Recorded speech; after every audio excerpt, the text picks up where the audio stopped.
You're not gonna like that.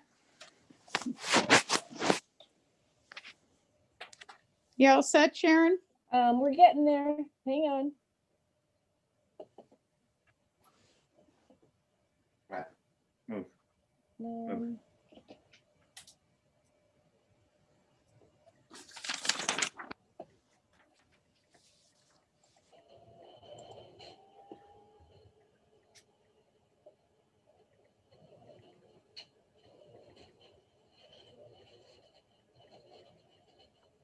If everyone could mute while Margaret makes her announcement, I'd appreciate it, please.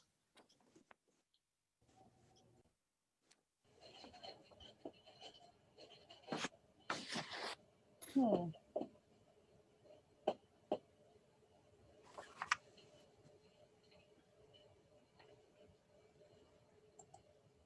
it's not letting me get to YouTube directly, so we won't hold up your meeting, but I'll upload the video later.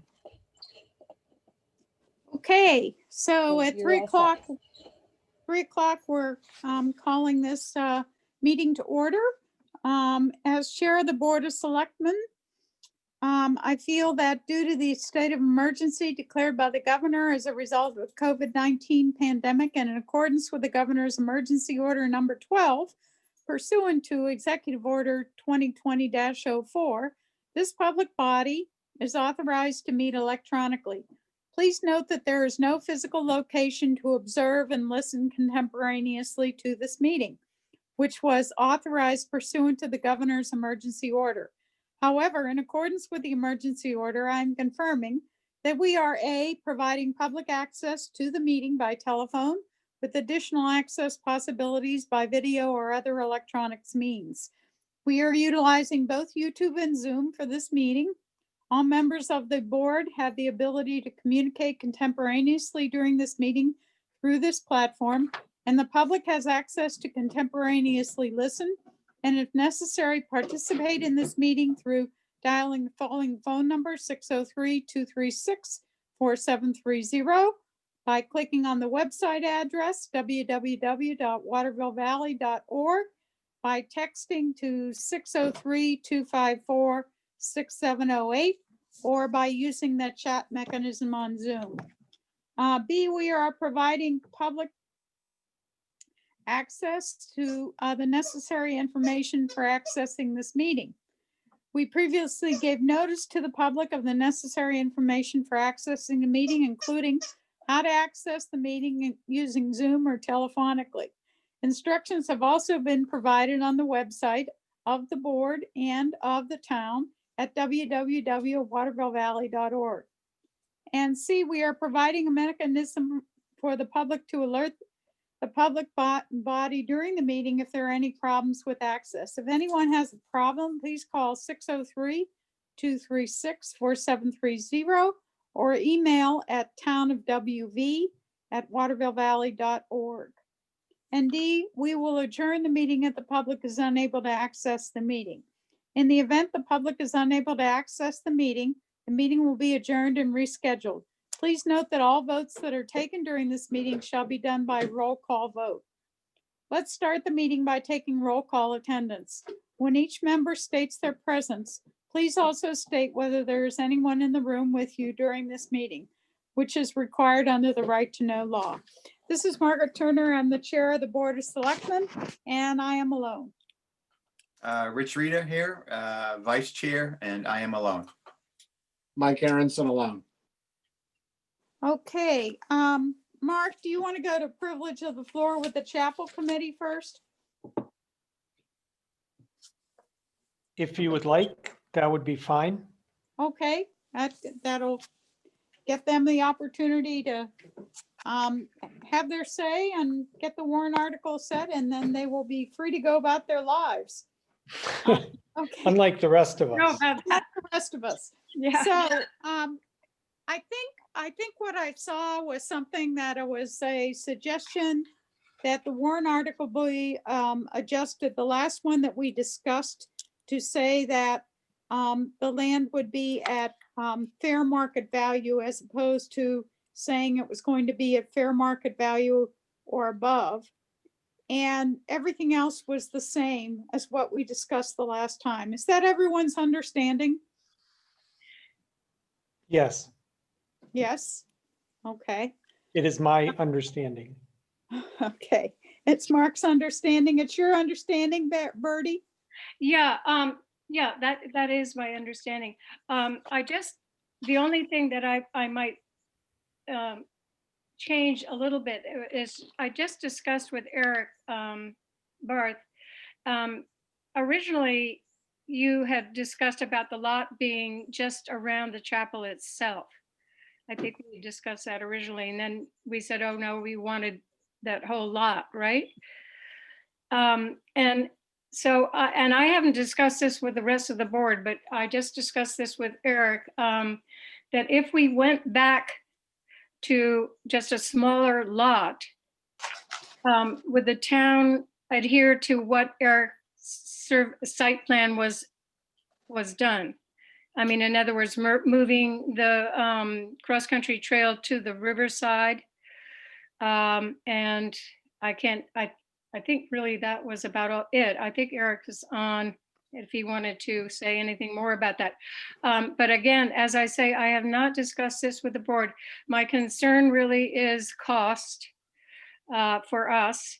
And the other reason is I think by doing two sort of funds trying to raise money that we lose momentum with two if we have to fundraise for the price of the lot. Anyway, those were things that just crossed my mind. I've discussed it with Eric. I tried to discuss it with Tom, but he's in a lesson. So that the warrant would read the same, the only possibility after this board meeting we have at 5 would be maybe the lot changing, if that were agreeable to the selectmen. But we are not, the warrant article has nothing to do with that. what the lot looks like. Oh, okay. The It warrant only, the article, lot, it just did say approximately 1.8 acres. No, 0.8. it says Or 0.8 point- acres. Excuse me, it's And, 0.8 acres. and the parcel size, we can adjust that without any further votes, as long okay, as the good. wording. Okay, great. As long as the wording that relates to fair market value, or as the town attorney had recommended, at or above fair market value, that's the only substantive change that we're talking about here. Okay. All right. Well, that's wonderful. Then as Margaret said, we just wanted to take the above out. Mark, the other substantive change is the authority will lapse a year after approval. Yes, I'm sorry, yes, and we really do need to keep that. Right. I did Yep. not, I'm sorry, I missed that, Mike, thank you for Yeah. Yeah, So pointing that out. what that means, Bertie, is you've really got to get all of your approvals, all of your easements, all of your agreements with the butters, and all of your plans of how you're going to get water there.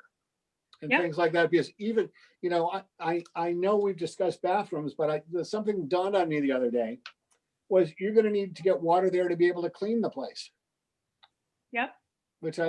so, there's a lot to be done. And I'm sure you Yeah, guys can do it. Yes. Well, we've discussed that actually with the Sununu group. Thinking our timing will probably maybe be more or less the same, because it's going to take us a while to pull all it together. But yes, yeah, no, Michael, we definitely thought about all of that. Right. Yeah. So anyway, should I read what we feel is the warrant, or just? No, they have it, Bertie, You have a so copy, Bertie. they have a copy Okay, from Jared. okay, so So- the only thing we're changing is the above, and that's it. Otherwise, we read to the warrant. I'm sorry, we didn't agree to change the above. No, Did we? that's the question, Mike. That is Yeah. the question right now, is does the board agree with the request from the chapel committee to remove the words at or above? And what was our attorney's reasoning on that was because it has to be an arm's length transaction, correct? Correct. So I don't think we can remove that line, but it doesn't matter. We're gonna, you know, it's Isn't hard it still going to say at fair market value? or It above. will- No, It- it's it just going to will- take out the or above. Right, But yeah. I don't think we voted on taking out the above. I think Mark's thing he sent to us, he says the attorney wants that to stay in. Am I correct, Mark? The last thing he told you, yes, was that his recommendation was to keep it at or above fair market value so that you had the option, and it was very clear that this was an arm's length transaction. That was his recommendation. So the chapel committee was requesting to remove at or above. No, they were No. requesting to remove or above. Or above, that's all. Right, I'm sorry, yes, or above. Right. And I might just put a plea in there because I just want to express the fact that this chapel is for the community, and I think it'll help the town and businesses with funerals and weddings and all kinds of things that it will promote. And I mean, it isn't a business really. It's a nonprofit that's trying to help everyone. So and as you know, we have a lot of money to raise anyway to build this chapel. So that's the only reason why I brought that before the board about the above. But I'm sure we'll all figure out something that's reasonable. So if you really want to keep the word above in, that's fine. See, it seems to me, this is Rich, it seems to me first, I'd be hesitant to go against what our legal counsel has recommended. I'm not a land use lawyer. Secondly, in some respects, this just may be academic, Bertie. I mean, it does show that we have arm's length, and the argument you just made can be made for the town, to the town, when we look at perhaps, or when you're negotiating with a select board on the price. If we take out or above, I think we limit another select board's ability to determine what they believe the town would want to sell the land for. Okay. Not that I think anyone's going to come in and ask that you pay more Right. than the I mean, if fair it's value. and there are different members of the board at that time, the idea again too of a smaller lot size is another possibility too, which Okay, can I throw an idea in here because it just came to me and I might be totally wrong, but let me throw it out there.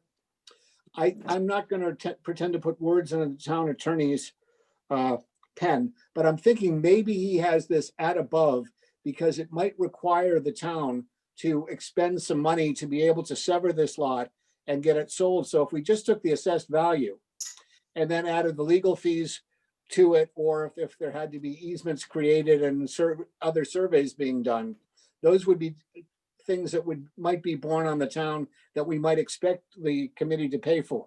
So I think that's why the language might be in there. We're not looking to, I know I'm not looking to gouge you. I'm trying to help this work, but I'm thinking that could be a reason why that language is in there.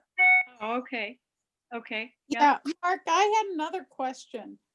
Yes, Can people amend this warrant at the Yes. meeting if yes, they so desire? yes. So if there was a groundswell of people out there that said, oh, we love this charitable group and we think you ought to sell them the lot at less than assessed value, and they come up with a number, that could be something people were voting on, right? That's correct. Yeah. So I think we ought to go with what we have right now, listening to Rich and what our lawyer has said. But just be aware, Bertie, that, you know, if you or others want to take advantage of the ability to amend a warrant article, when you go in, you can have a try at it. Mm-hmm. Okay. Yeah. Well, no, I mean, that Mike's reasoning sounds sensible, and Tom is on now.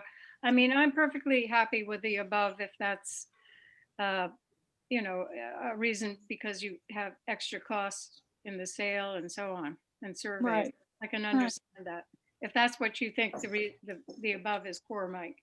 That's the only reason I could see it being in there, just so we're Yeah. protected, so the town is whole. Right, right. Unless, So that unless isn't, specifically voted and agreed to otherwise. right. Okay. All right. Okay, Tom, so why don't we leave it as is? And if your committee or others in the community wish to adjust that warrant article at the time of town meeting, they have the ability to do that. So, okay, And just to reiterate, the square footage of and the acreage of the site can change before Yes. the warrant. Okay. And the attorney understands that, and we talked about that. It can be anything actually that gets negotiated at the very end. It's I just see. to give town meeting an idea of the amount of land that we're talking about, and that's why it says approximately. okay. So it can change. Wonderful. Just because we were thinking there is quite, I mean, the land itself, a lot of it is the size that it was initially proposed or is proposed now, a lot of it is for public use and trails, right? Right. Yep. So we can work on that further then. Yeah, great. Excellent. Well, good. I mean, it sounds. So like- I will include the warrant article as written by the town attorney with the annotation right now, and I'll work with Eric for any different number that the committee might come up with. Right now, it's going to say 0.803 acres, the approximately 0.803 acres. And we will adjust that if the committee wants to, but it'll get adjusted downward so the selectmen know that. Otherwise, it will be put on the warrant as it is written. Is that okay? Yep, All right. that's good. Is that good with you? Did you change to up to? Is that up to approximately? Will that fix it Mm, for everybody? No, because we don't know exactly what it is till it's surveyed and Yeah, measured out Right. Well, properly. everyone's talking less, I think. yeah, Yeah. but we'll have a number that's at the top end of their smaller lot so that you have flexibility. And I think after talking to town council the last time, he did say to you that you can actually negotiate any portion of that lot once this passes. Okay. So you have flexibility. Great. Okay, very good.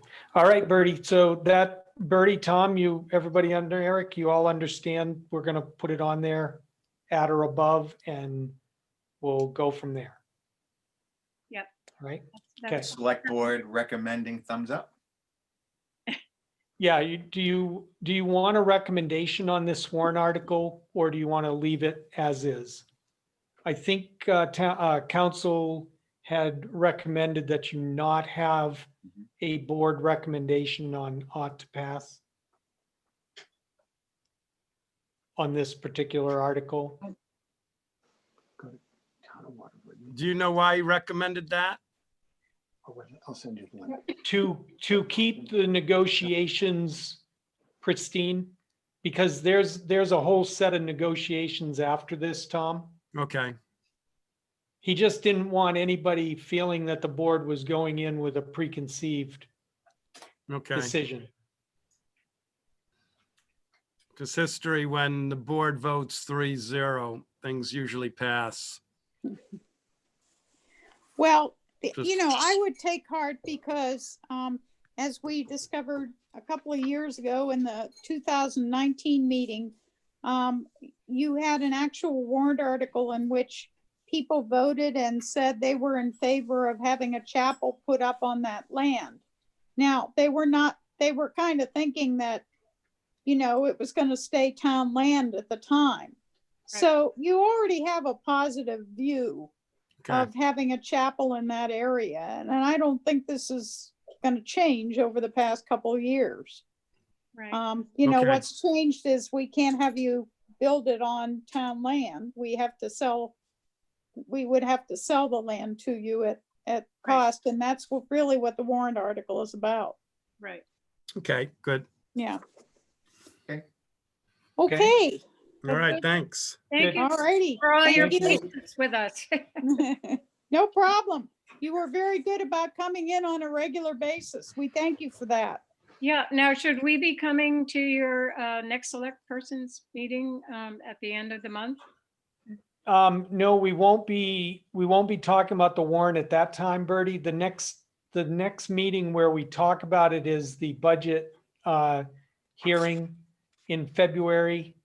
And that's, February 3rd, is that right now it's being planned for February 3rd. right? We just have a question. We don't know yet whether it'll be in person or via Zoom. Okay, Okay, And- and so we'll be publishing that as soon as we know.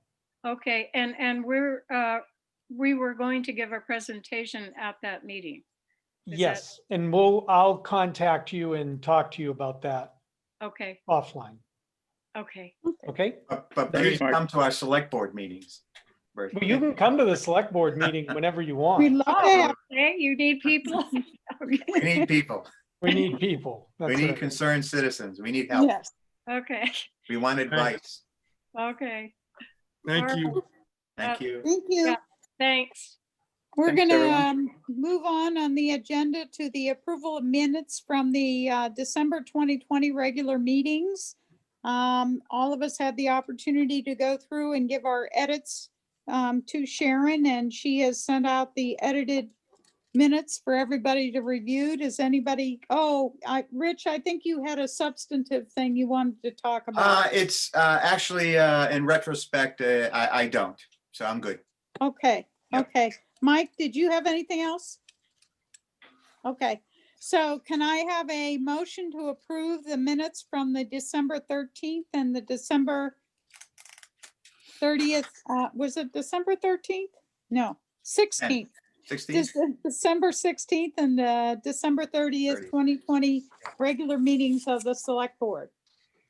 This is Rich. I will make that motion as amended, I guess. Mike, I'll second. All those in favor, Margaret, I. Rich, I. Mike, aye. Okay. Financial reports, let us go on. I see that we found more money, Mark. from last Well, it's not finding money. It's it's just, you Is know that me, like finding votes? no, not at all. I am ultra conservative when I tell you what the year end balance is going to be late in November and early in December. But I have provided you with the 12/31 unaudited balances. And I gave you two sheets as I explained in the packet. The first sheet is with the adjusted numbers under expenditures for what we were having department heads target as their end of year lines in each department. The second sheet adjusts those totals, those department totals, to what was used in the tax rate setting. And with that adjustment, again, unaudited, it looks like we're going to be returning somewhere around $300,000 at the end of the year. That can still change a little bit one way or the other, but I'm very comfortable that we will, at the very worst case, meet the 285,000 that we were talking about, and it will probably be closer to $300,000 by the end of the year. Okay, And this includes all expenditures and the collection of all revenues, including the fourth quarter water, sewer, and trash billings. So we had a very good year. Thank you to the department heads for really helping to control expenditures and while still providing all the operations. So it's a good year. okay. Now, okay, go ahead, Margaret, sorry. So Mark, you're gonna need to adjust the annual report thing that I did to I the will. appropriate number. Correct, And yes. while we're on that subject, did you guys have a chance to read my annual report submission? Yes? Yep, yeah, I did, Margaret. I had a couple of very minor comments. Okay. Would you like to do it now, or can I was just gonna write them back No, to you. you can just send them back to me. Yeah. Okay, they were very minor, nothing big. Okay, Mike? Yeah, same thing. Okay, great, thank you. I just had a Um, question on the chronology, but I'll get, Okay. Okay. All right, Can we go to the capital account balances, yes, Margaret? capital account balances. Yeah, just very quickly, Mark, can I ask as a favor for a guy who has trouble reading across straight lines? Do you think you can Yeah. highlight in yellow on the left as well as the right? Oh, yes, sorry. Yes, I will. Thank you. Yep. So the other page in the financial reports that I gave you are our 12/31/2020 balances on all of our capital accounts, capital reserve fund balances. I recommend that you encumber all of this money. There are a couple of lines that are particularly important to maintain the monies with the sludge drying maintenance, the wastewater carbon filter replacement. Those amounts, if we maintain them, we could potentially use them for unanticipated repairs that we might run into. So even though those projects are in question, depending on what we do with the big project for the wastewater treatment plant, I still would like to maintain those balances going forward into 21. And all of these balances can be encumbered and still reach the $300,000 number that we just talked about for fund balance. So these amounts are in addition to that. So is everyone okay with that? Rich, Mike? I'm good. Yep. Okay. All Mark, right, how much is, so, how much is the sludge pit money? The sludge drying maintenance is 15. Okay, that's all. I thought it was, am I missing it on the capital accounts balance sheet? Or It's is at it- the is it- it's towards the bottom, like the I see it, fifth sludge, from the bottom. sludge drying maintenance. I had it under maintenance drying sludge, so. Okay, there you go. Glad to see you're getting to be a good bureaucrat, Mike. Good job. okay. So Mark, you need a motion from us to do this? Yes, please, to encumber our capital account balances as presented. I will make a motion to approve the encumbrance of capital account balances as of 12/31/2020 to encumber them. Can I have a second? This is Rich, I second, and that would be those that are as presented in today's select board packet. Correct. Yeah. Correct. All those in favor, Margaret, aye. Rich, I. Mike, aye. Okay. Why don't we start with our COVID update? Well, my biggest COVID update that I have would be the schedule that I provided in your packet, which was the last briefed schedule, unless Dave has something more current than this. I believe Dave, we are in phase 1B. So those folks that are described there, people 75 years old or older, medically vulnerable or higher risk, staff and residents of IDD facilities and corrections officers and staff. We are now in that group of people receiving the first vaccinations. Is that correct, Dave? I don't believe that's started yet. I believe we Oh, it still have, hasn't? no, we're still in Okay. 1A. Still in 1A, okay. They said end of January for 1B. So I anticipate within the next week or two, they'll probably get that Okay. going. Very good. Can I ask a question on this? Are we, Dave, are we investigating, as we do with flu shots here, the possibilities of bringing someone in to do COVID shots for the town because we have such a large senior population?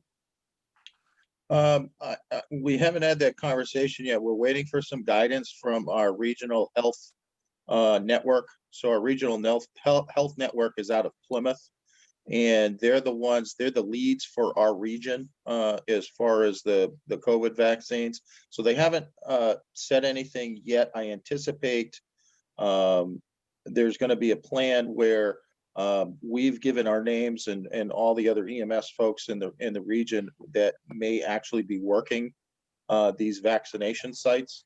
Our major site is at Plymouth. Right now it's at the Armory, but we've practiced to be at the field house in Plymouth, and that may change. But as it expands, I'm sure they're going to let us know about what we can do for each town and possibly open up our own place up here and possibly staff it ourselves. Good. We have a bunch of retired medical personnel that are more than willing to help do these shots. Yep, absolutely. Yeah. And we've all given our names up to do that. But because they haven't opened it up as wide as I think most people would like to see it yet, I think it's coming as soon as they open it up. Yeah, the other thing, Dave, is that they're changing the recommendation at the federal level at this point, and we don't know how that's going to impact us. Yep. So right now we're kind of stuck in this 1A, getting ready for 1B phase, but it's really once we get beyond that 1B phase is you're going to really start seeing sites ramp up for a lot more people getting access to the vaccine.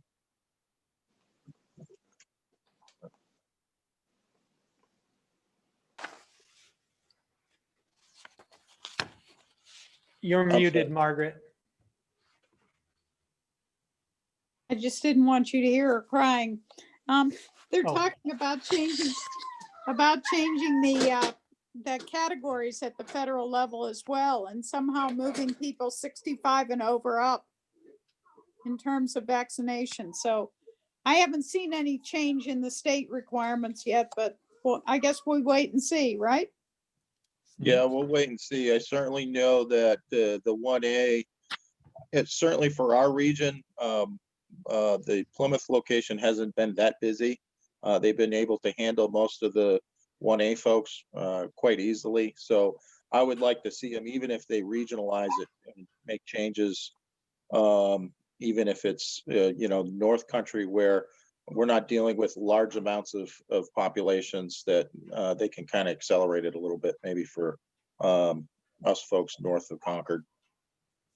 Yeah. Can you email me the public link? Okay.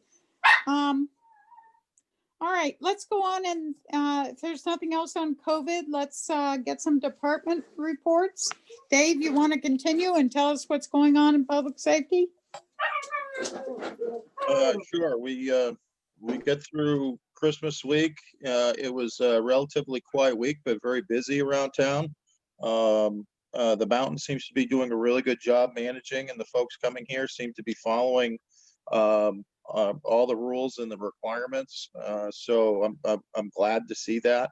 As I was a little hesitant to see what the parking lots and things would look like, but everything is actually pretty good. So kudos to them for doing a nice job managing everything up there. Just been trying to handle traffic and speed complaints. More people means more people around to see a lot of pedestrian stuff going on. But other than that, we're just trying to take care of it, but relatively quiet as far as our ambulance runs goes for vacation week. So other than that, we're pretty status quo at this point. Okay, Brooke. Hello. So we are back with our after-school programs. We have our Tuesday through Thursday regular after-school program, and then the very popular hiking club, which happens on Friday. So those programs are going really well. We have some Martin Luther King weekend activities happening virtually and also through guided hikes and programs. So we have a flyer on our website for people that want more information on that. We have decided that we're going to be opening our camp registration on March 10th. So we're trying to get ourselves organized and get the word out for that, for parents to sign their kids up for camp. This summer, we are doing a 7-week program.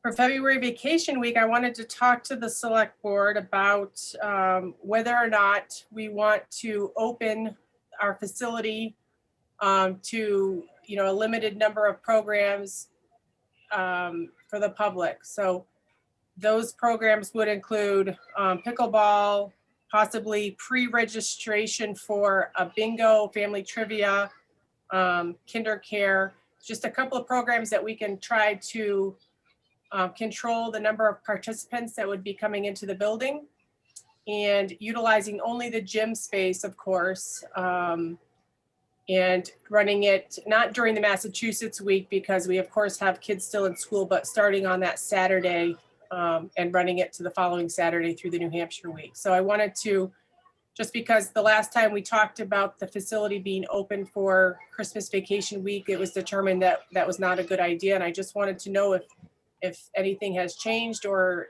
how you all feel about that possibility.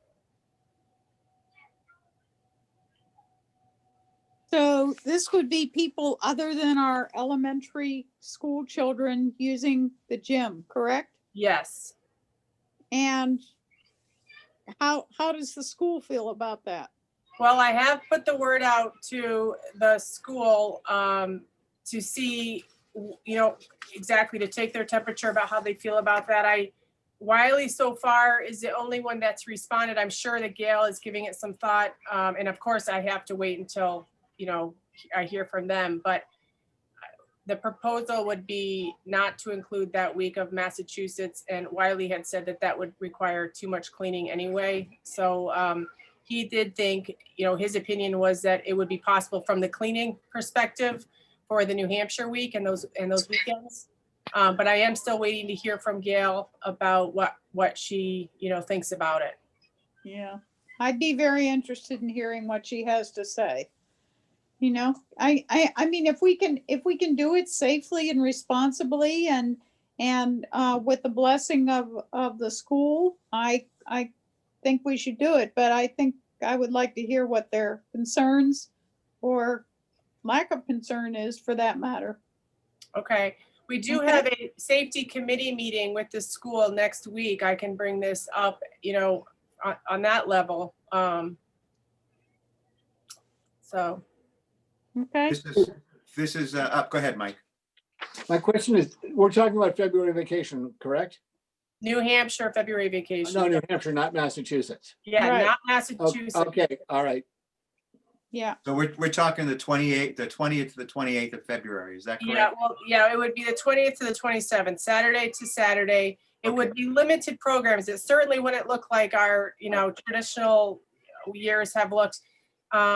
And we have to be even if we get the go-ahead from the school and from the select board, we need to be very careful about which programs we choose to run and how we're going to do it so that we can control the numbers.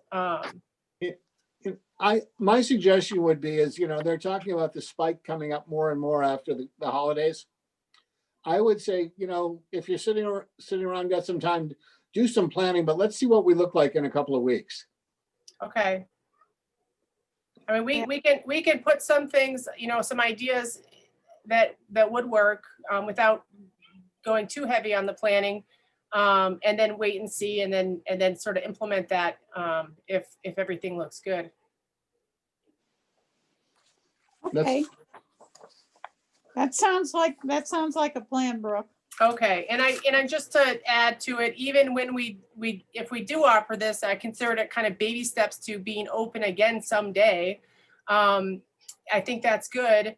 But also, even if we are open for these programs, I'm really not sure how many will participate. So I think it truly would be kind of a nice, soft baby step opening towards getting back to normal if the school's okay with it and the COVID is not too out of control at that time. Right, right, okay. I think it's Okay. a good idea, Brooke. Yeah. Anything Yeah, just real quick, I just wanted to let the select board know that Eric Amaro and Ethan Venata, staff member here, were able to hike the Tecumseh to Welch, or excuse me, to the Dickey trail. It's not really a trail. It's sort of that piece of, there's 5 miles there that need to be done that the town had sponsored on Marvin Weinberger's request for the Forest Service that needed to be mapped out. So they were able to accomplish that on Sunday. And so that is really great. I mean, it's just one step in the long process. But one thing that Marvin suggested is, we do need some letters of support and maybe a brief narrative about the economic impact that a trail opening could have. So I will work on that, but I just wanted to update you all that mapping that he's been so keen on getting has happened. Oh, okay, great. Yep. And I guess that's it. Have you looked for support from among town merchants, like at the resort association? I haven't, but I could easily do that. I could talk about that in the next meeting. If you think it's worthwhile, I mean, if you're looking for letters of support. Yeah, absolutely. That's an excellent resource to get that to get those letters for sure. Okay. Jim, Well, not much going on down here. Everybody's healthy, everybody's good.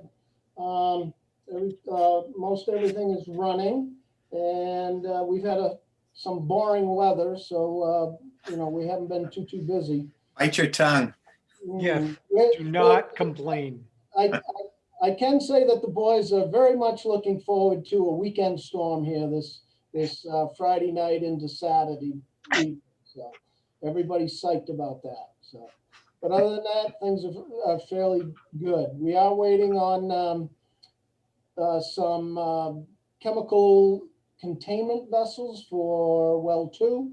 And as soon as those arrive, for some reason, it takes about 6 weeks to get things that should be on the shelf to us that are here in the United States. So it's interesting because we did get a part from Canada that we needed for one of the pieces of equipment in 2 days, and we can't get things from California. So it's it's all right, Jim. I just heard from my sister yesterday that the Christmas card I mailed to her the first week of December finally arrived.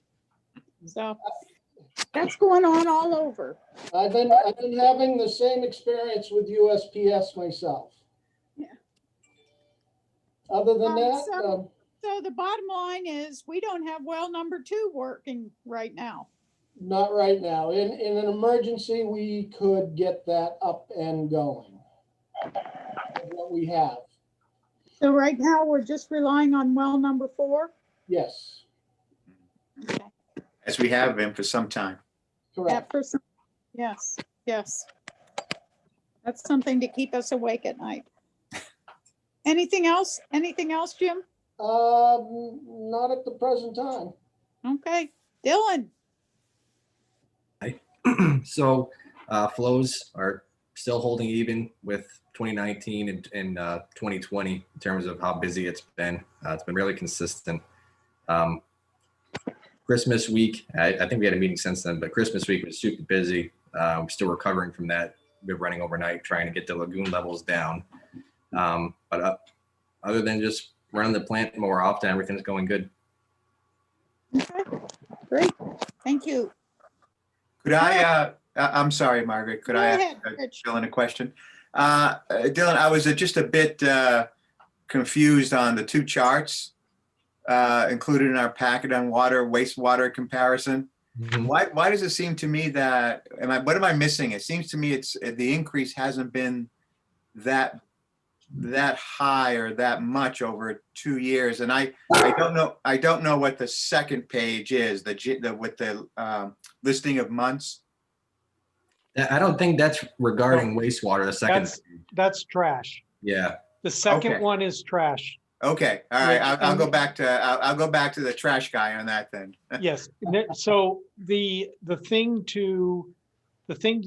Dylan, correct me if I'm wrong, but the issue is with the drought, the numbers on the wastewater were not as high.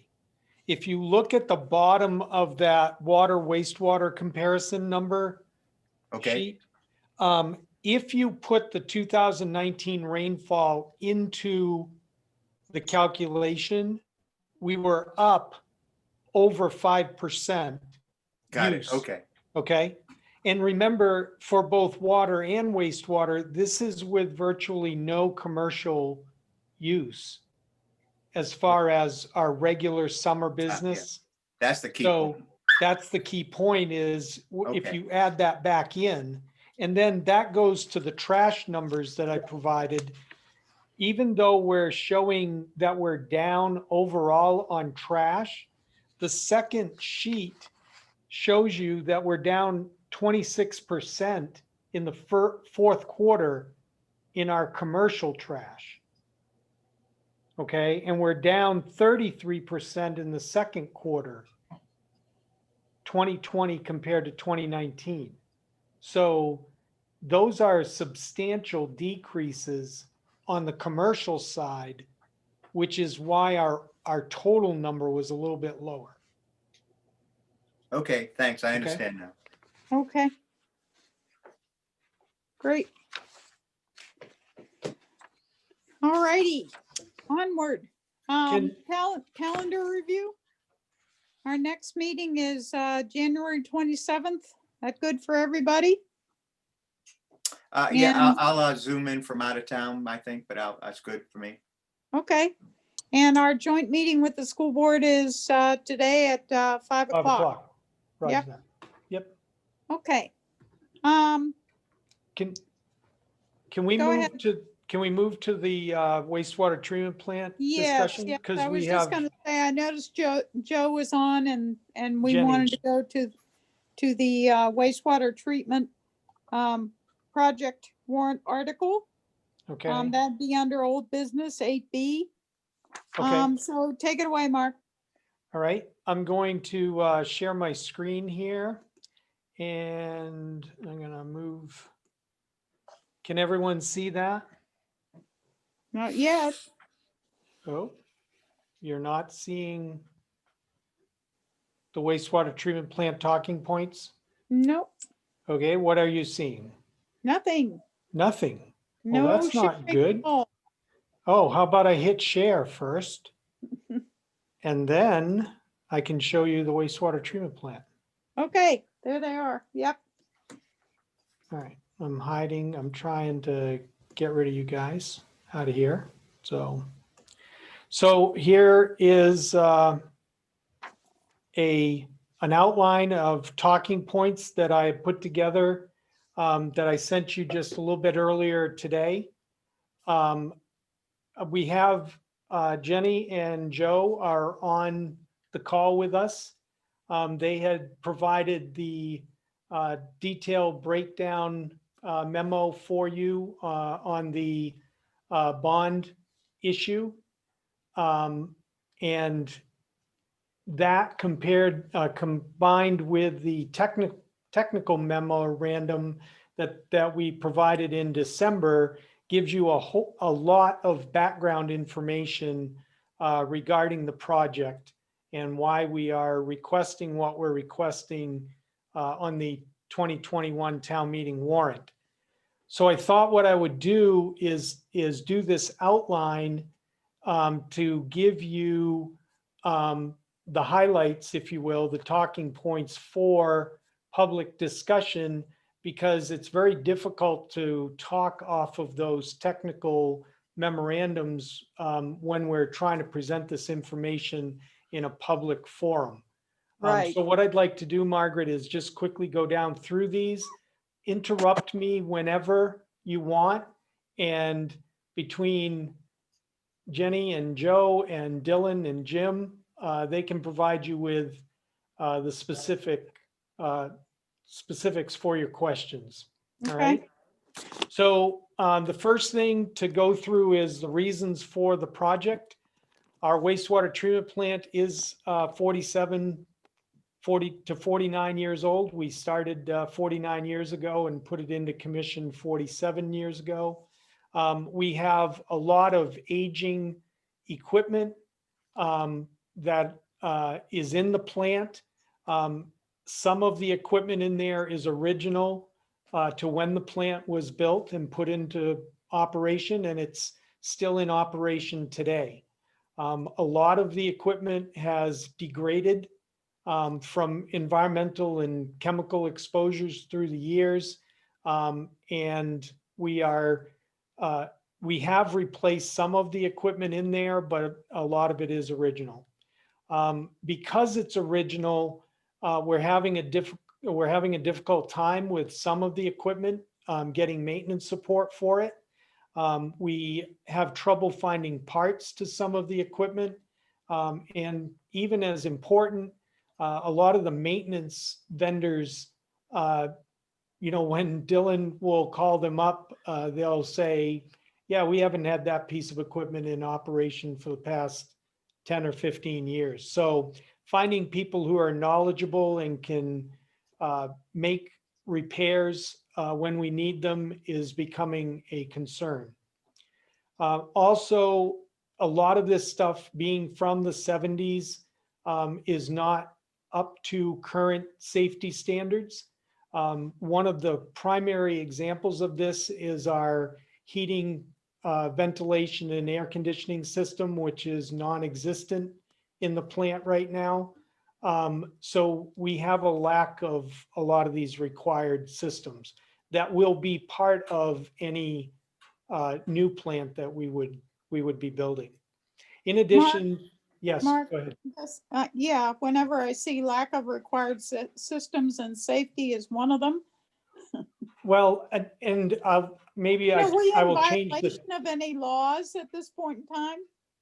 No, we are not. But when I say lack of required systems, I'll come up with better wording. It's lack of current standards in our systems. We take necessary safety precautions. Dylan, if you want to jump in here, if there's anything you want to highlight in this area. Yeah, number one, I want to make sure we're not in violation of anything. Number two, I want to make sure our employees are safe, not necessarily in that order.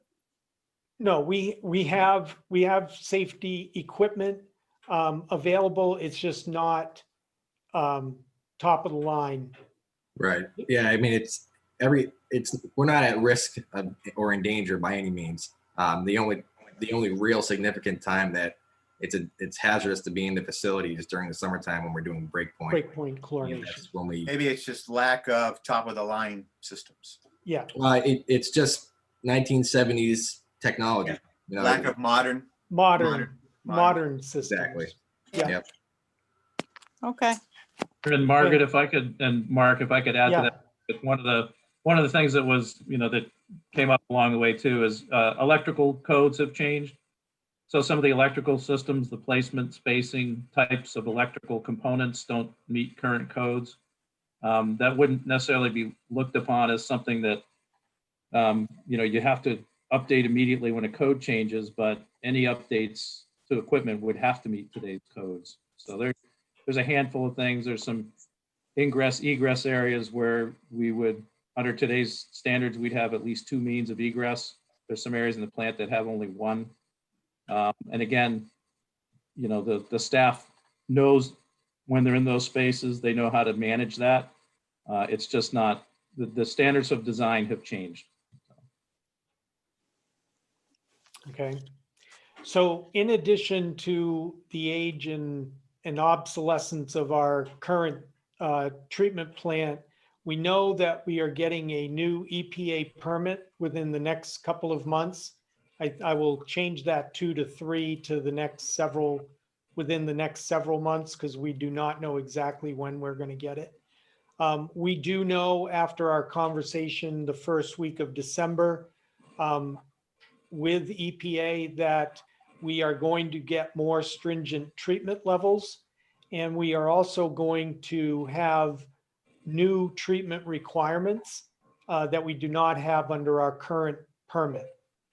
One of the big unknowns with our new permit is we do not know when the new requirements are going to be effective. So there is a time consideration with this project. And this is not, we do not see us having a lot of flexibility with the timing where we could continue to investigate this for a couple of years. We are going to need to move pretty quickly on this project. The bottom line is we must build a new wastewater treatment plant. That is our assessment. And the assessment is because, first of all, we need to maintain our current treatment while improvements or the new plant is built.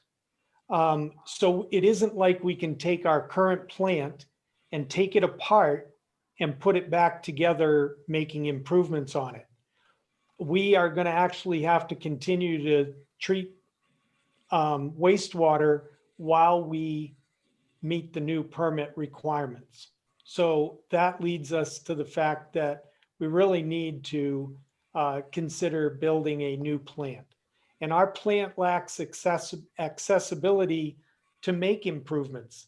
The way that the facility was constructed, the only way we could do anything meaningful in the treatment portion of it is to literally take the roof off. So again, that leads us to building a new plant. Additionally, technology changes, kind of what we touched on already. Technology in this particular instance, the ways to treat the wastewater have changed significantly in the past 40 plus years, and we need to take advantage of new technology. Additionally, we are investigating a new treatment process, groundwater discharge, and that has, well, I'll talk a little bit more about that in just a second. So those four major areas are leading us to the need to build a new plant.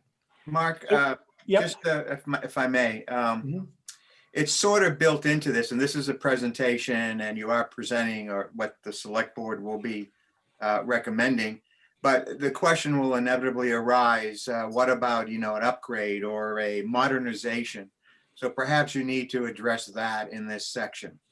Why not modernize? I mean, you do it in your comments, but perhaps it's just relabeling 1C, why build a new wastewater plant, wastewater treatment plant? Because we did spend some time talking about things like, can't we just modernize or upgrade what we have? So, well, that really goes to subparagraphs 1 and 2 there, C1 and C2. Those are the two primary reasons why we can't just simply take the plan apart and modernize it. It does. So perhaps I'm just saying you may want to make it a little bit more explicit in the talking points, since these will be distributed, correct? Yes. Well, they'll hopefully be turned into slides for the presentation. Right. Okay. Yeah. But that's a good point. Thank you. So we basically are currently looking at two treatment options.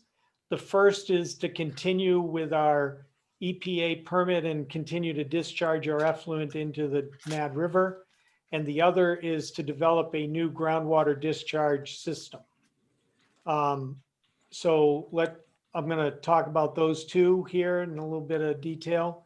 The groundwater discharge option has some benefits to it. There are less stringent treatment requirements. So it would be easier to treat the water, less complex to do it. That would lead to a less complex plant that would have some lower construction costs up front. And an estimate is that there would be lower long-term operating costs. So there are some good reasons to look at this option. Also, we would not be dealing with the EPA on this permitting process for groundwater discharge. We would be dealing with the New Hampshire Department of Environmental Services, and they're just easier to deal with when it comes to the permitting process. And I know Joe has had some experience with both the EPA and the state, so he can speak to that if there are any questions. On the negative side, in the groundwater discharge, we would have to do some land acquisition if we go with this option.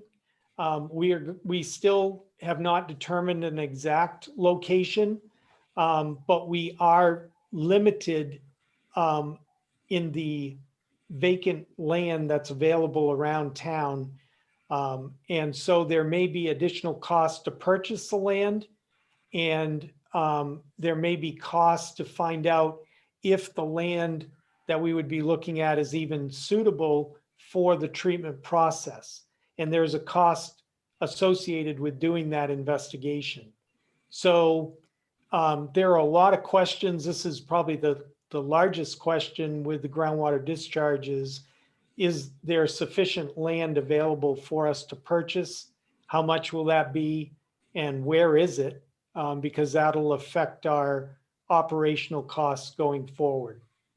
And then there is probably, because of the limited amount of land that we can look at a map and identify, there may be limited growth potential if we went to the groundwater discharge process. But again, we need to do a lot more investigation before we can definitively say these things are true. So continuing to go in to discharge into the river, this would Hey, Mark, be, yes. Can I ask, when you Yes. say limited growth potential, you Mhm. say on the river discharge that it meets the current needs plus 60% future growth. Yeah. Do we have any estimate of what it is for groundwater? No, because it would depend on how much land is available and how well that land that's available treats the water. Right, Joe? Dylan? Yes, right now, the groundwater investigation has really just been limited to resource maps and historic data from well investigations, monitoring well installations, the work that's been done in the valley over the years. So it looks like there's 3 viable sites that could be investigated further. And Margaret, the limitation comes with how competent the soils are at receiving treated effluent. If they can receive a high volume of treated effluent, per acre, then there may be no limitation. If the soils, wouldn't receive a very high volume per acre, then there may be, the limitation may be there just isn't enough land area available to meet today's needs or the future needs of the town. And that is definitely a limiting factor. And that's one that piece of investigative work, I think, would be delayed. Any further investigation that would be delayed until the town knows what the surface water discharge limits are and what the requirements would be on a treatment side to meet those limits. Hey, Joe, can I stop you for a second? Sure. I think the first phase would be identifying if any of these 3 lots are even for sale. We're coming in saying, oh, we have 3 identified places, but we don't really own any of those places.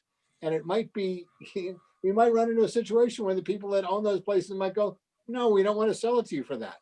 Sure, that's a good point, Mike. And I guess what I was referring to, and you're right, that any discussions with the Forest Service or the owner of the northerly parcel that could happen at any time. That could happen tomorrow. Yeah, well, I think it should, so we know if we were even playing in the same ballpark. Yeah, absolutely. And the third site is actually the site where the wastewater plant is now. So where the lagoons are. But no, it's a good point. If either property owner were approached and neither were interested in that, then this becomes a paper exercise. It is an alternative that we would need to put into the report. And that if the conclusion is, Mike, that two property owners aren't interested and there's not enough land at the treatment plant site, then it's an option that was looked at and there's just insufficient land and that's the end of it. Do we have the option, Mark, to take land by eminent domain for a project like this? Yes, I think we do, but that would be a very long process. No, probably. just want to see if it's even an option. I think if the conditions were right, that we could potentially use that. Mike, But are you suggesting this is something we should find out before this presentation? Well, I think we should get a general sense of it because, if we don't have a viable plan for the wastewater discharge, we might have to go to Plan B immediately. Right, but as Joe pointed out, though, the state has already recommended this to us. Recommended what to us? Recommended that we investigate groundwater discharge. Oh, no, So- I understand, but the point is investigate whether any of the parcels that we're thinking of are available to us. Yeah, we will start that conversation especially with the Forest Service. Yeah.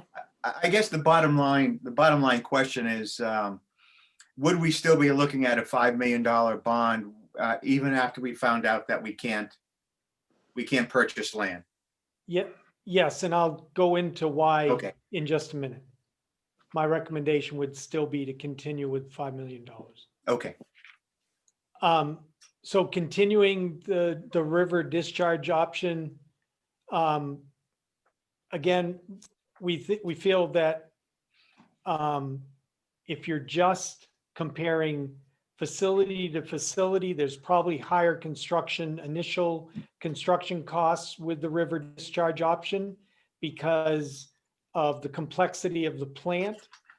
We do feel that utility costs and personnel costs and those sorts of things are probably going to lead to higher long-term operating costs, chemicals, that sort of thing. That's on the negative side.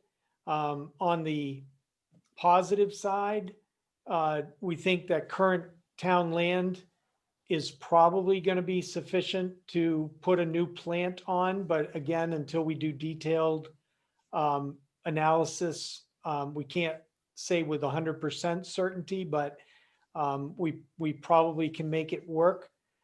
We are going to be subject to future EPA permit requirements. But again, anytime you're dealing with wastewater or water issues, you're always subject to changing permit requirements. So that's something we're going to face in any direction that we go. Now, as far as the meets current needs, it is, our current permit is what, Dylan, 550,000 gallons a day? That's correct. Okay, and we currently do roughly 200,000 or so, This time of the year, 300? yeah, I mean, this time of the year, you can see anywhere between 200,000 to 300,000 on busy weekend days. Right. So we have a couple 100,000 gallons per day that we would potentially have for expansion and future growth in the town. But Joe pointed out to me today that if we start using 400,000 gallons, roughly 80% of our capacity, we have to provide information back to the EPA about how we're going to address further growth beyond the 400. So there's kind of a point where we have to do some future planning again if we reach that threshold. Did I say that correctly, Joe?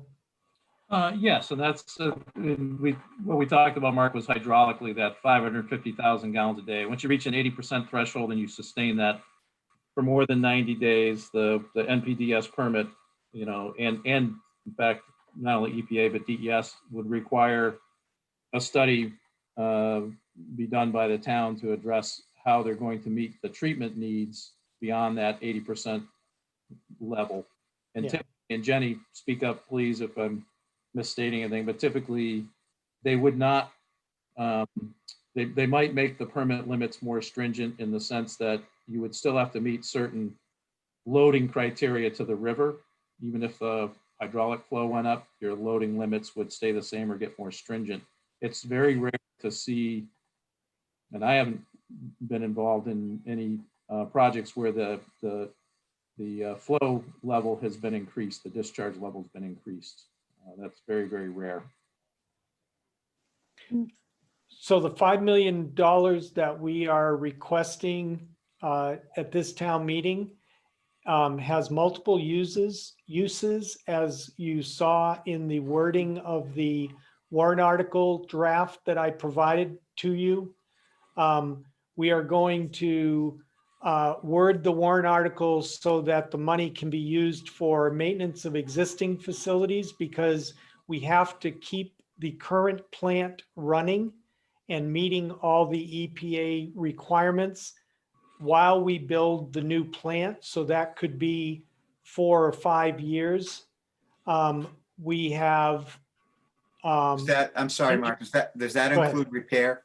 Are you? Yes, repairs, Repair and maintenance. maintenance, Yeah, I'm okay. talking capital maintenance, yes. Okay, Repairs to that includes the lagoons and the treatment plant Right. and so everything. those funds, we would be draw down on our other encumbered funds, or include those into this as needed. First, yes. First, And then, but some of the things that we could be facing, if we had to rebuild a lagoon or something like that, that's way beyond the encumbered funds that we have. Right.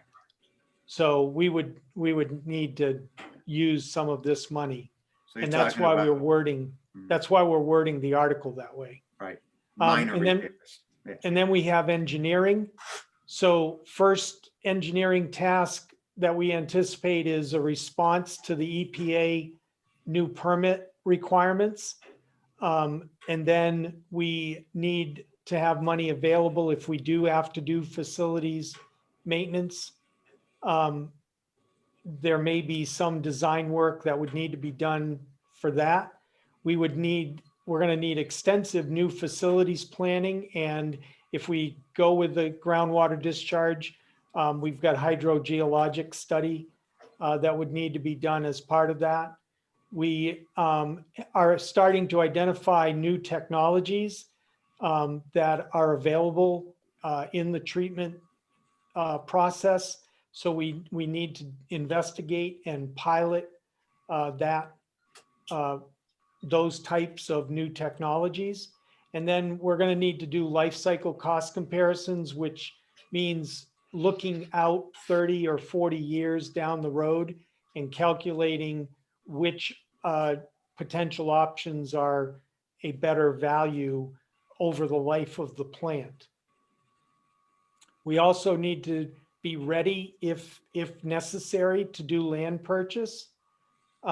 We also want to pay for bringing new technologies here and piloting them, doing them on a trial basis to see if they perform correctly and can be integrated into the new plant. And then we have to start the permitting process for federal and DES permits. Another reason to bond this money is that our current interest rate, as you saw in the packet, current interest rates are very favorable.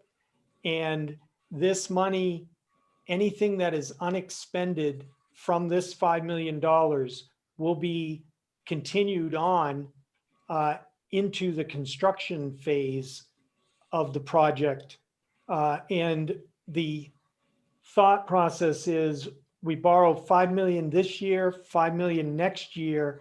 And then although it says 15 million in the CIP for 2023, that number will be adjusted by whatever we have left over so that hopefully we can bring that number down in 2023. Because we will have final design work and we'll know exactly how much we had to pay to keep the existing facility working and all that. So that's the reason why, Rich, to answer your question, we would, no matter what happens with the groundwater discharge, we would still request Right. the 5 million this year.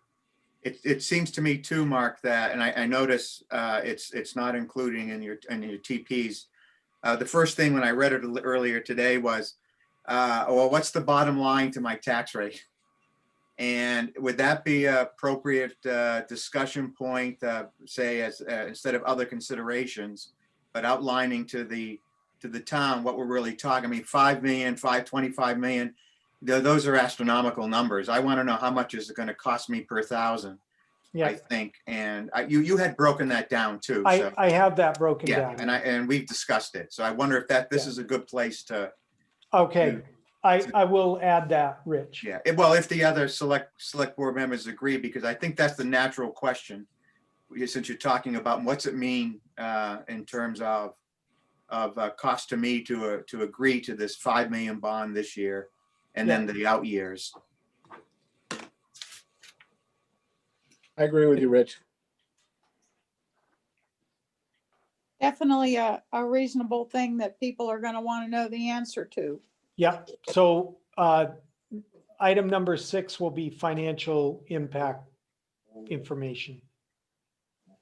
That's when the tomatoes are going to come. Well, I'm going to wear a flak vest for this town meeting. I'm not taking a chance that it'll just be tomatoes. Not these days. Not these days. All right, so other considerations after the financial impact, we are definitely going to explore grant opportunities. Joe, do you want to speak to that for just a second? Sure, there's, we've been down this path with Water Valley before looking at different funding options, but I think the one thing that we would want to do is just spend a very little amount of time putting in a pre-application for the Clean Water SRF. That's the low interest loan funds through the state of New Hampshire DES for wastewater improvement projects. And the reason for that is that puts the town on the list for funding that the town has no obligation to use. However, if there is any infrastructure stimulus bill that comes forward in the next 6 months, year, 2 years, that makes the town eligible to take advantage of that. We're hearing from our cohorts at the state level in New Hampshire, Vermont, and Maine that there have been internal discussions and the state agencies have been contacted about what the need is for that funding.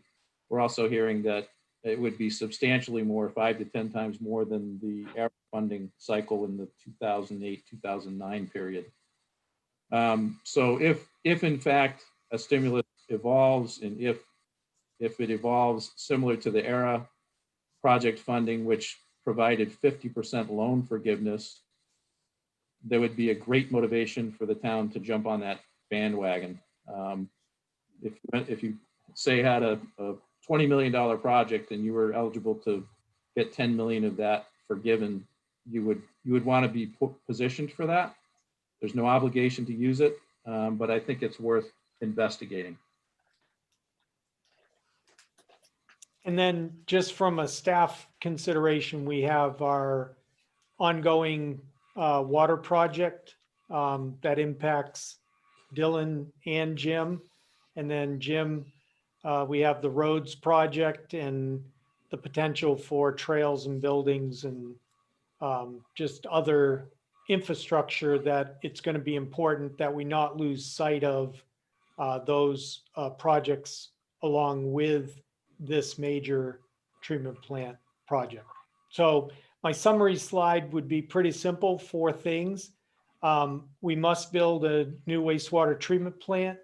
We must maintain what we have and continue to treat wastewater during the planning and construction of the new plant.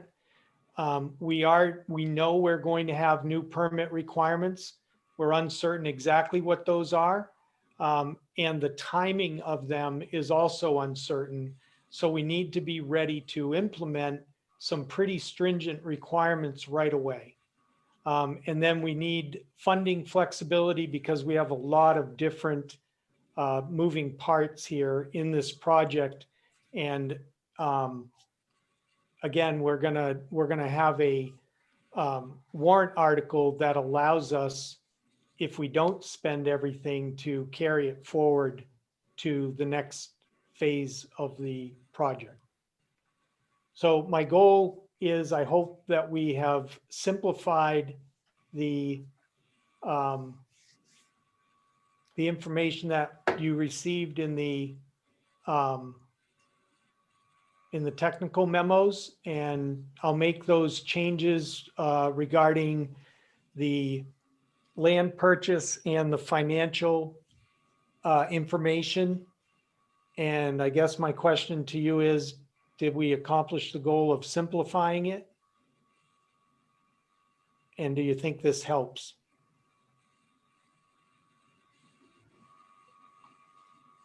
I definitely think it helps. It's going to be one of those topics that's just going to take multiple explanations, which again, I think is why the in-person town meeting is such an important part of what we do this year. Anytime you have anything this big, you need to have that kind of interaction.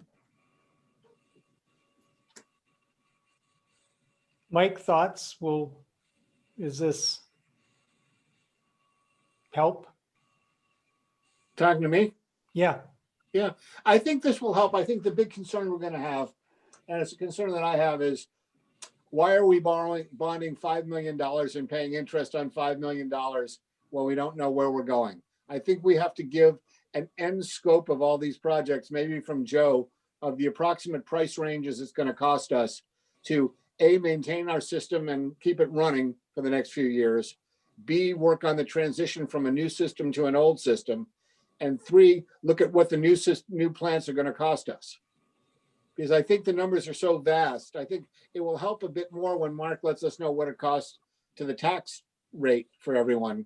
But I can see the response being, well, why am I paying interest on 5 million when I'm not, I don't know where that 5 million is going.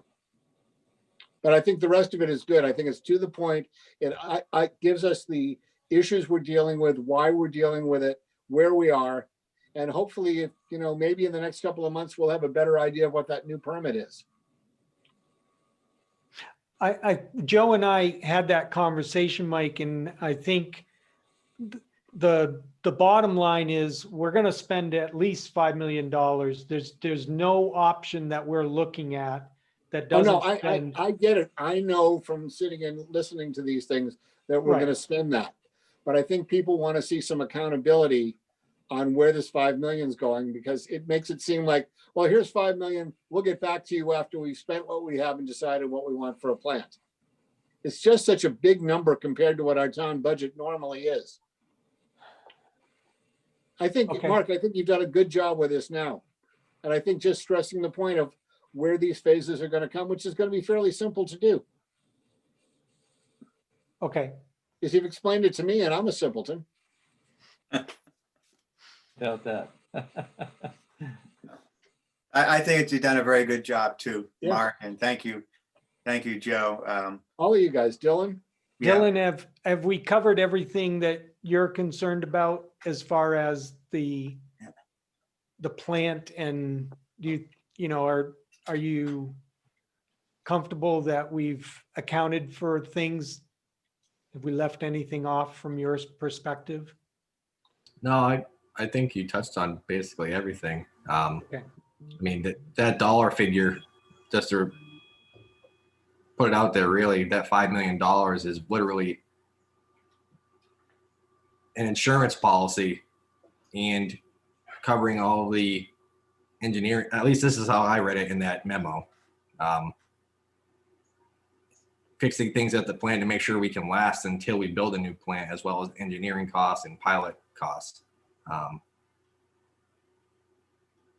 And Dylan, I would add that some of it is also an opportunity to be proactive. It's always more cost effective to be proactive, especially when you know, Dylan knows, you all know that there are age-related needs that are going to come up. And if Dylan's in a position of responding after something fails, that's Right. going to cost more. Right. So in looking at the options of trying to get ahead of this when the need is obvious, it's going to, in the long run, save the community money. Okay, good. All right. Thanks, Mark. Okay, And we can say goodbye to Joe and Jenny. They can get on with their lives. Thank you. we'll be in touch, Joe. Thank you. Okay. You're also Jenny, welcome to thank stay you. if you want. Yeah, it's riveting. I'll tell you, it's riveting. It is. If I didn't have like 5 other things on my plate to finish today. Same. All right. Thank you. So, All right. Thanks, everybody. town meeting timeline, Margaret? 2020 final numbers for town services. I'm just going back to the agenda. Yeah, the only other thing was that was the water, sewer, and trash Okay. numbers that we talked about. I think we're All all right. set with that. And do we have to do something to ratify the bond paperwork? We all signed it, right? Yep, you all signed it, and just to let everybody know, it was 1.56% for the $1 million. The bond sale was completed at the beginning of this month. And So- just so everybody knows, this is the $1 million that was approved at the 2020 town meeting for the purpose of connecting up well number 2 and well number 3 to our treatment building Correct. off of West Branch Road. Yep. Okay, the town meeting timeline. Yep.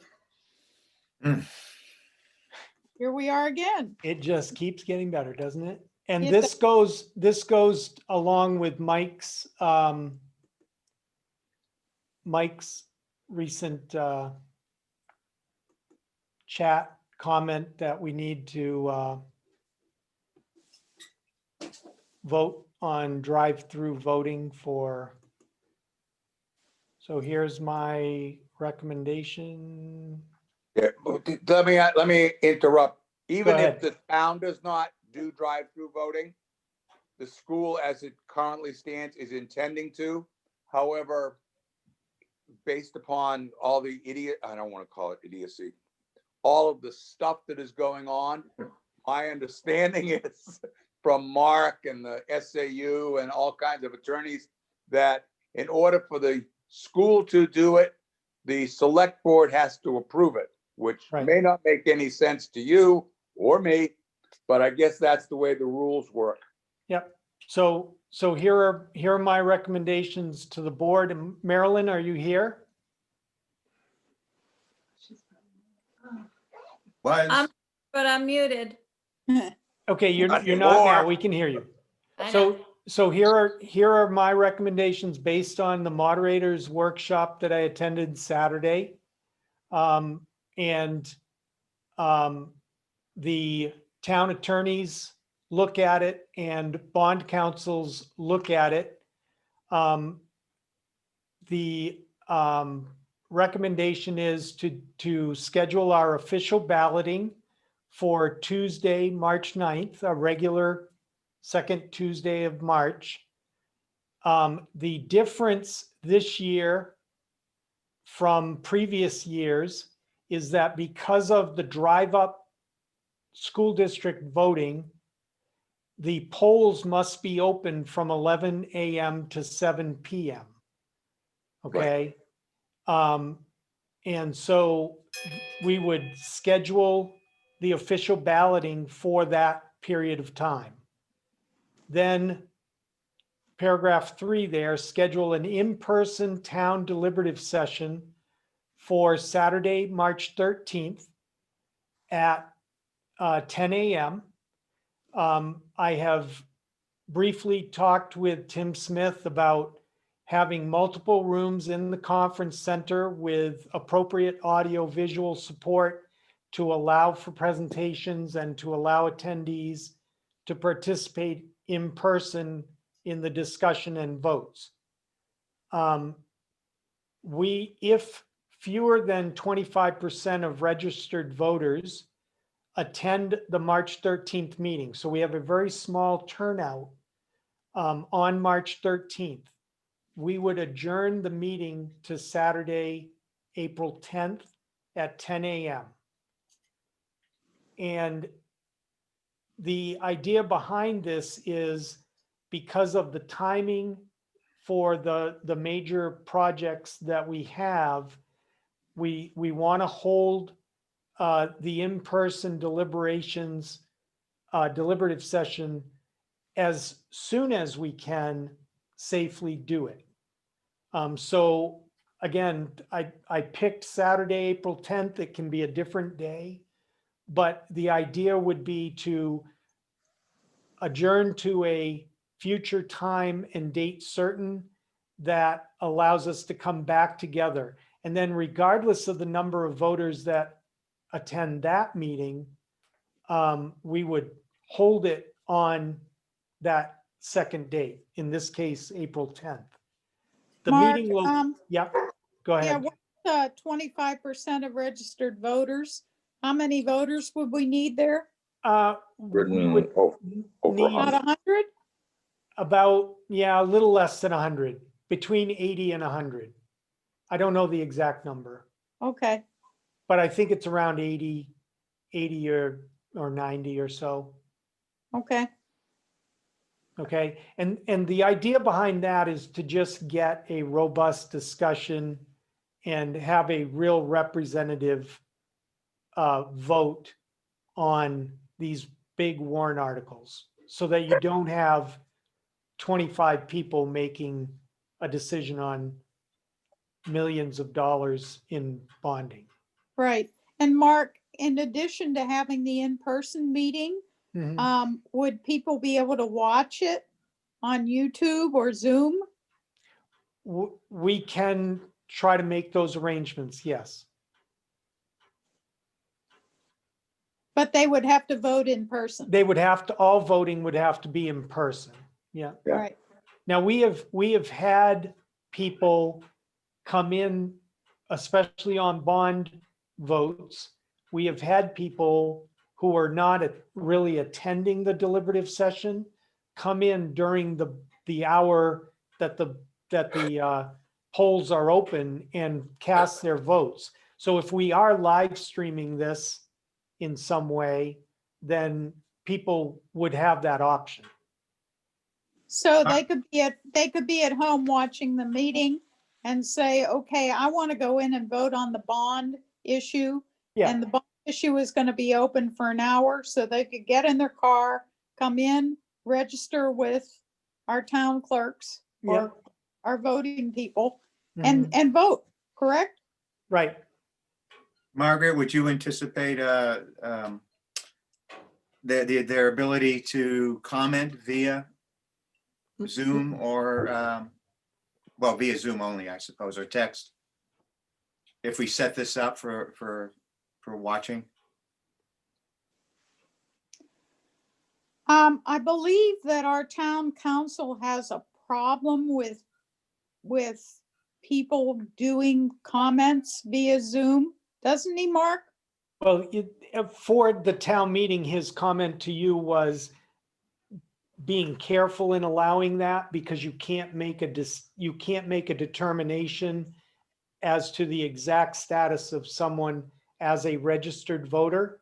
Now, if town meeting voted that they would take comment virtually from anybody, whether they were a registered voter or not, that would, I would defer to Marilyn on that, but I don't know why they couldn't participate that way. Is It'll there be a a reason, logistics- Marilyn? Be a logistics issue. No, I'm yeah, sorry. it beyond a logistic issue. I don't really think it's fair when you've got people standing there waiting for the microphone from the floor to be, I don't know how you would jog back and forth between people Right. in the room asking questions and taking them from Zoom and how you do the order. But I certainly couldn't take my attention away from what was going on in the room long enough to be fielding what was going on in the chat stream. Except how would you manage Wow. 4 different rooms?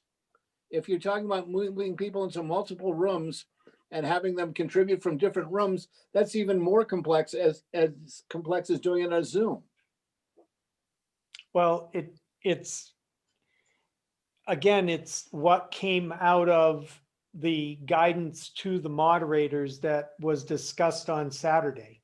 That is what they said. If you have a space problem, you can hold the meeting from multiple rooms as long as they are linked audio visual wise, and people can participate in the discussion and the vote.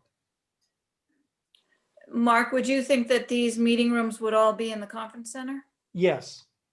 Okay, well then they could walk from that room over to the main ballroom to the microphone. Right. They could, yes. Maybe, Maybe that would simplify it. except you've got problems with 6 feet and other things. Yeah, we will have to look at that. Yeah, we would take care to create corridors and Yep. space. Yep. And there are towns that have set up both multiple rooms, and they have set up very large meeting rooms with the proper corridors and the proper seating. Mark, where did the 25% number come from? I made it up. You can be any Oh, by the percentage way, you want. My thought was we generally have around 80, 90, sometimes 100 people at town meeting. I'm just trying to, that number gives us a comparable number of people participating in the discussion and conducting the vote. It can be There's less nothing, than that. there's nothing in the law that says you No. have to have a certain number of voters present. No, that purely is my number. No, Okay. there's no Yeah. number there. Let me also make a correction. There are now around 430 registered voters, so 25% would be some 110 or 105. Okay, maybe that number's too high. Maybe it's 15% or it's too low. It's really your call. I just want to have, maybe it's a certain number of registered voters that we're all comfortable with Right. conducting the vote. I'm just Right. trying to make sure that it's not just a few people. That's my only intent. Right. Which Yeah, I it think can it's- be, which it can be under New Hampshire law. Right, it can be 10 people. Right.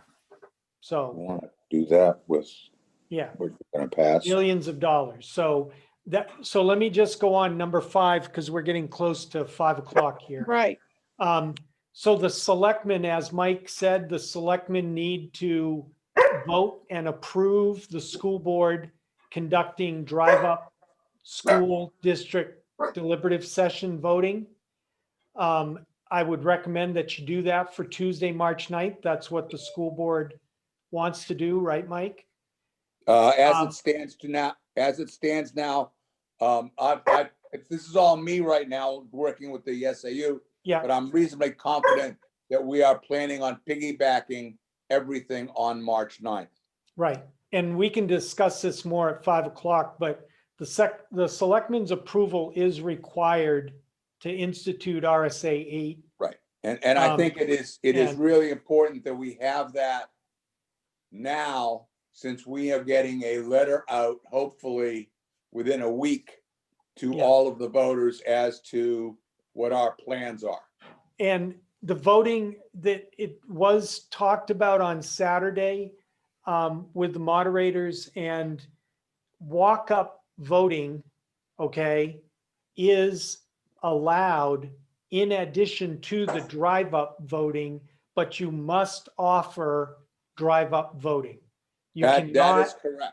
you We may cannot, have no, we may wind up having no one doing drive up, but it is still required based upon the procedures that are in place. right. Okay, so, and that drive-up voting would be the same time frame, and that's, this new time frame of 11 a.m. to 7 p.m. is the other reason why I'm recommending a split town meeting with the deliberative session on Saturday, the 13th. Because I don't think it's, you know, we won't have anybody if we start the deliberative session at 7:30 or later. And it's not fair to the election officials to keep them in there for 12, 14 hours while we struggle through a town deliberative session. So that was what made me go to Saturday, the 13th.